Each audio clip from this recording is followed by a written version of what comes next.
the battle, I gotta say, I was like, man, initially I was like, wow, this is for real. These dudes is going at it because Drake was delivering and then Kendrick came and then Kendrick kept giving them blows and then he just like... What's up everybody and welcome back to another episode. Please like the video and subscribe. Our target is only 1,000 likes. So Kendrick Lamar didn't hold anything back in his vicious rap battle with Drake earlier this year, but he claims to not be an angry person at heart. In his first profile since the year-defining feud, Kendrick covered the Harper's Bazaar 2024 November Voices issue on Monday, which had him in conversation with former Top Dog Entertainment teammate Caesar. Kendrick explained during the chat how he doesn't believe he's an angry individual, but how the duality of love and war do pose a need to exist. So while not like us proved decisive in his feud with Drake, Kendrick defined what the phrase means to him culturally, and it's much bigger than anything OVO related, saying, "Not like us is the energy of who I am, the type of man I represent, and now if you identify with the man that I represent, this man has morals, he has values, he believes in something, he stands on something, he's not pandering." The battle, I gotta say, I was like, man, initially I was like, wow, this is for real. These dudes is going at it because Drake was delivering and then Kendrick came and then Kendrick kept giving them blows and then he just like did what he had to do and just, man, he came out the victor. He was the victor, like just point blank, he won. And is it like, if you're asking, is a victory for me, I think it's just a victory for hip hop that battle went down the way it did and had people paying attention to lyrics and hip hop. Like different generations was paying attention to that. Like I had some of my youngins hitting me up like, yo, you hit a new one. And then people my age hitting me up like, yo, you hear what, you hear what Drake just dropped, you heard what Kendrick said. I think it does. I love that Kendrick is within a battle is able to give you like lessons and spiritual things. I'm like, damn, that is crazy. But the truth is, yeah, it's like this dude dropping like knowledge and still battling. It's just like ridiculous. But that being said, it's funny you said like he's a revolutionary and still dangerous, because when we think about it, our revolutionaries were dangerous. Like Fred Hampton, Chicago. He was dangerous, but dangerous for the right thing. Right. Shoot, Malcolm X, dangerous. Assata Shakur, dangerous in a way that they are dangerous for their people. And at the end of the day, Kendrick is dangerous for his people. So I got nothing but you gotta protect them. Love for him. Protect our people. How much did it make people go back and revisit old battles? Because once they say that battle, it's like, oh, that's the greatest battle of all time, and we're living in that moment. And people are like, well, nah, there was this Ether thing that happened. And it was like, nah, there was like, I see the bitch in you. But so now it goes back. People get to revisit it. How much of it was brought back, like a little bit of nostalgia for you? Like, yo, we were in that moment. We've grown past it, but like, I remember that fire that I had. Yeah. I mean, it was more like people was bringing up the battle I had with Cube and the battle I had with Drake. Yeah, that's a fact. They brought that up. They would bring that up, but I was like, listen, first of all, both those battles got squashed. So I appreciate that y'all loved it.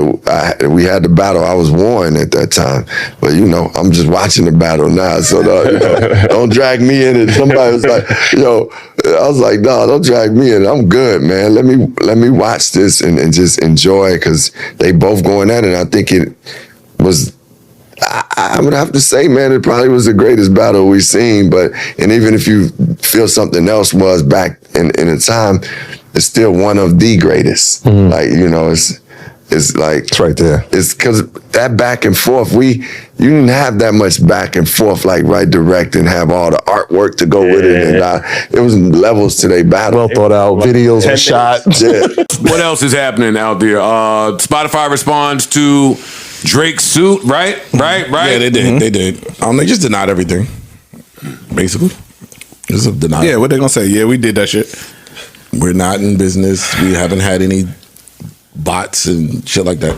They can't ever admit to that. Yeah, that's not possible. So all's gonna happen is in about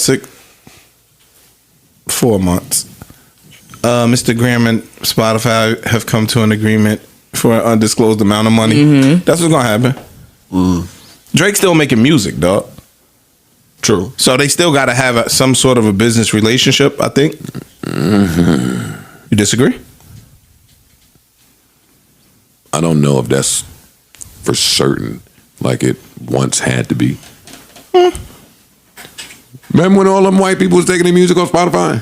Because Rogan said some shit. Like I want to leave that Willie option. Nelson and them. I want to leave that option for the brothers too. True. Like he Some- don't some black have cats to think they give should his have. shit over there. A bunch of people have done it, but then usually go back. Once the business I'm just saying, once you do the lawsuit, it make me think that you ready. You ready to go all the way? You ready. So if that means me not putting my music over here, if he even has that right, then yeah, I just don't know. I don't know. That's where it gets tricky, though. Is does he have the right to do that? Yeah, that should be puzzling. Because when you read some shit like, yo, they own their own masters, but then y'all be saying, yo, you can own your own masters and still not have rights. Yeah, because that fucks me up. With your masters, you licensed it to this company to distribute, and now they distribute how they see fit. So yeah, you own it. But if I own something, I license it to you, and you decide to put it wherever you want, I don't have no control of that because I licensed it to you. Gotcha. I still own it. Got you. So that's where it gets a little tricky at. The trial, not the trial, they were supposed to have a hearing. The dates kept getting moved around. First it was December 20th, then it was December 19th. Now they've moved it to January 13th. Who, UMG and Drake's Yeah. team? Got it. Okay. Well, the petition to court, we want to move it, postpone. So now it's January 13th as of today.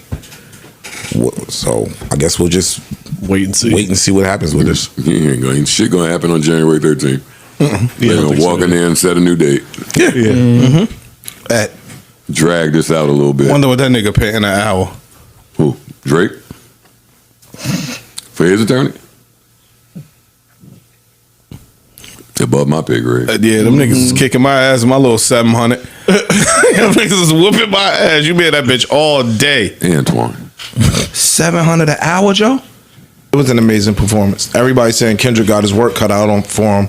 Stop it. I don't. No, I'm just saying. I just think it's two totally different. No, Yeah, totally different. No, I think it's two totally different things. I think it's apples and oranges. Let the internet people be internet people. Yeah, we gotta we got it. He got his work cut out. No, I think I think they vetted well. Yeah, I think They're gone. And Kendrick also get up there and start getting in. Don't let him get in Rhythm Nation bag. Like I'm not comparing him to Beyonce, but no, he could. He know how to put a show on. Actually, that's the point that when we was talking about Drake in the stadium versus arena and yada yada yada. Granted, maybe he could fill out a fucking stadium. A stadium. But a lot of people that went to the show is like, I don't know if that's a stadium show. I don't think he has a stadium. That whole karaoke, put the mic out, walk back and forth on the huge square is just not a stadium show.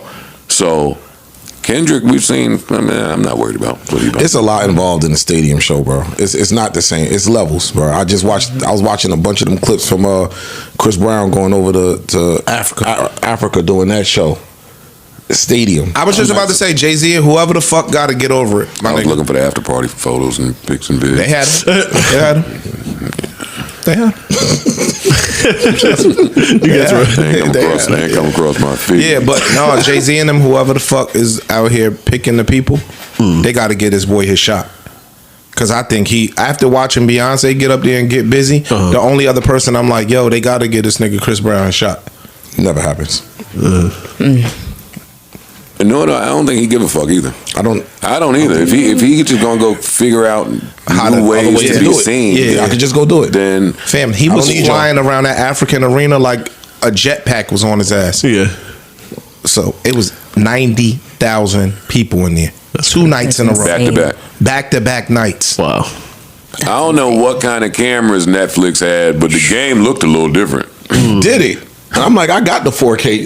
No, this shit looked different. That wasn't the same 4K. Not at all. I was like, what is that? Yeah, them cameras was official.